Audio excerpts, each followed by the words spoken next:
បាទសូមបកគោរពនិងជម្រាបសួរទៅដល់ពុកម៉ែបងប្អូនដែលនិយមតាមដានទស្សនានៅបាទ Channel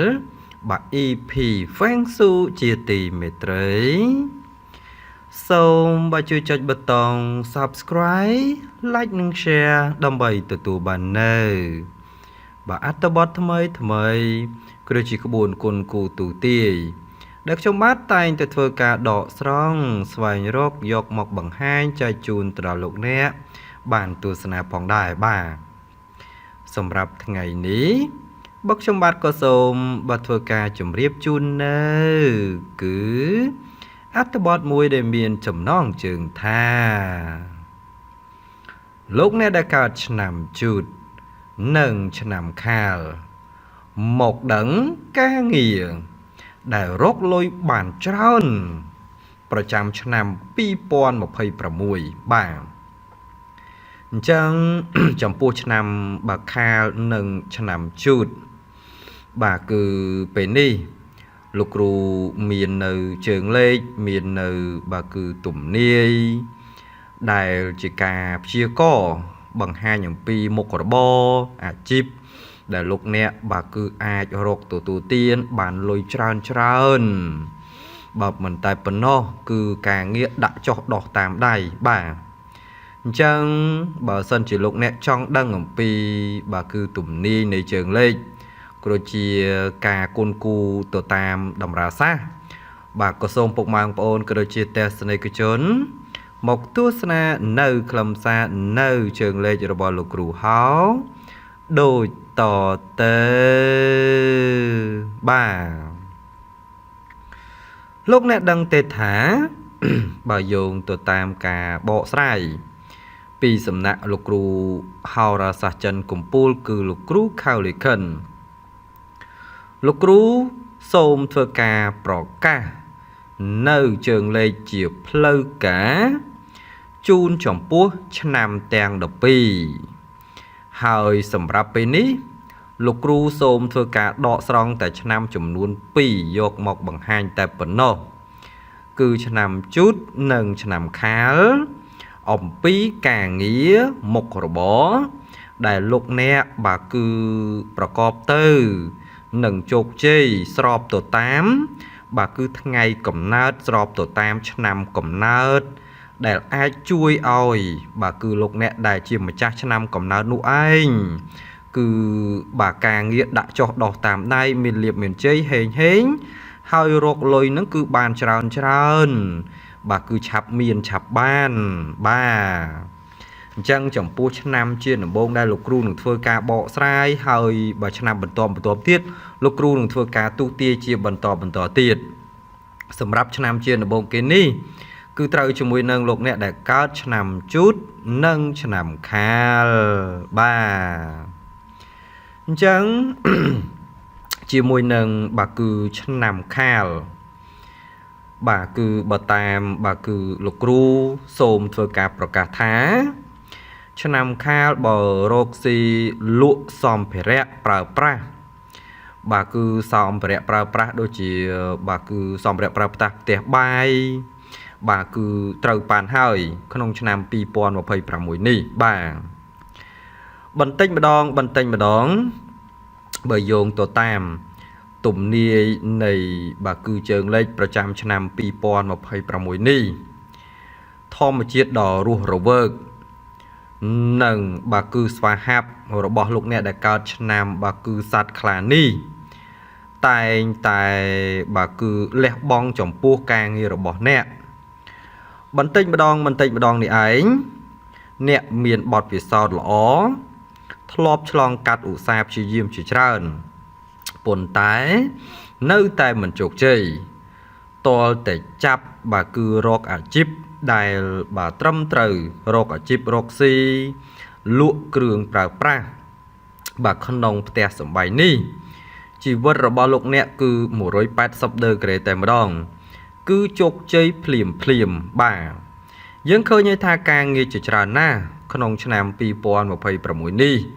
លោកអ្នកធ្វើយ៉ាងណាក៏មិនត្រូវដែររកស៊ីតែងតែខាតរកស៊ីតែងតែមិនចម្រើន ប៉ុន្តែបើរកអ្នកបាទគឺបើបងវ៉ែមករកស៊ីជាលក់គ្រឿងប្រើប្រាស់ដូចជាក្នុងផ្ទះសម្បែងឬក៏លក់នៅគ្រឿងប្រើប្រាស់ដូចជាចានឆ្នាំងបាទដូចជាបាទរបស់ដូចជាជ័រដូចជាបាទគឺសម្ភារៈផ្សេងបាទគឺលោកអ្នកនឹងត្រូវប៉ាន់តែម្ដងបាទមានដូចជាចង្ក្រានអគ្គិសនីលាក់នឹងលាក់បាទអញ្ចឹងនេះគឺជាការប្រើប្រាស់បាទឲ្យត្រូវជំនាញឲ្យត្រូវហុងស៊ុយ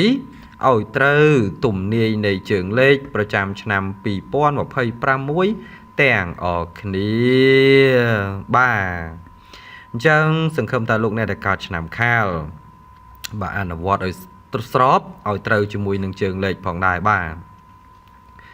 ជាបន្តទៅទៀតបើលោកគ្រូសូមធ្វើការបន្តបង្ហាញនៅឆ្នាំមួយទៀតគឺត្រូវជាមួយនឹងឆ្នាំបាទគឺជូតបាទឆ្នាំជូតបើយើងនិយាយទៅបើការលក់ដូរគឺជារឿងសំខាន់ណាស់អញ្ចឹងតើលោកអ្នកគួរតែលក់ដូរអ្វីខ្លះឬក៏ត្រូវធ្វើអ្វីខ្លះដើម្បីឲ្យស្របទៅតាមទំនាយបើអាចរកលុយបានច្រើនក្នុងឆ្នាំ2026នេះបើយើងទៅតាមទំនាយសូមបញ្ជាក់ថាឆ្នាំសត្វកណ្ដុរជាឆ្នាំដែលឆ្លាតចេះសង្កេតរហ័សរហួនមានការប្រុងប្រយ័ត្នខ្ពស់ក្នុងការធ្វើកិច្ចការងារពិសេសជាងនេះទៅទៀតលោកអ្នកដែលកើតឆ្នាំជូតតែងតែមានការគិតបានល្អណាស់ដូច្នេះហើយមុខចំនួនដែលស័ក្តិសមសម្រាប់អ្នកគឺការបើកហាងលក់គ្រឿងទេសឬក៏ផ្សារទំនើបខ្នាតតូចជាមួយនឹងធម្មជាតិដ៏មោះមុតរបស់លោកអ្នកដែលកើតឆ្នាំជូតនេះអ្នកប្រកាសជានឹងរកវិធីដើម្បីបើកចំហចំនួនរបស់អ្នកកាន់តែរីកចម្រើនឡើងទំនិញរបស់អ្នកក៏ឆាប់បាទគឺជួញដូរបាទនឹងលក់បើចេញថ្លៃបាទតាក់ទាញបាទសំណាងចូលផ្ទះបាទយើងឃើញថាអ្នកដែលកើតឆ្នាំជូតនឹងមានសំណាងល្អសម្រាប់ឆ្នាំ2026នេះស្ដែងណាស់ដែលបុកសំនឹងការភ្ជាប់ទំនាក់ទំនងល្អនឹងបាទគឺនាំមកនៅអត្ថប្រយោជន៍ជាច្រើនជូនចំពោះឆ្នាំជូតនេះពេញទំហឹង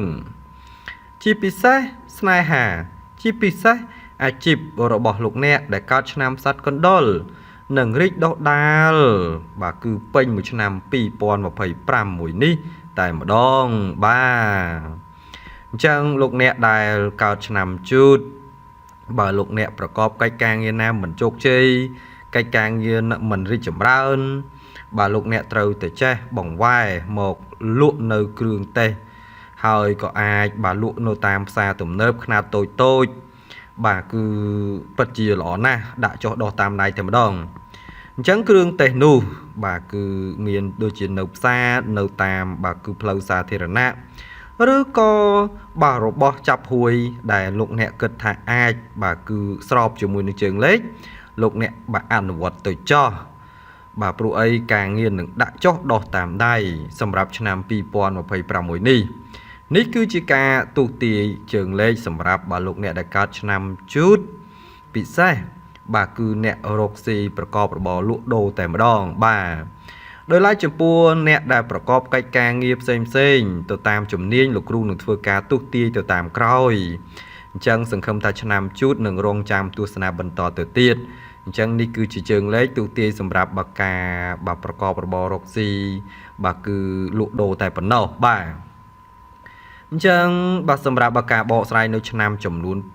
2គឺឆ្នាំខាលជូតមកដឹងការងាររកលុយបានច្រើនប្រចាំឆ្នាំ2026បាទដែលជារបរពេញនិយមដែលជារបរដែលជួយលោកអ្នកក្នុងឆ្នាំនេះក៏ត្រូវបានបញ្ចប់ផងដែរ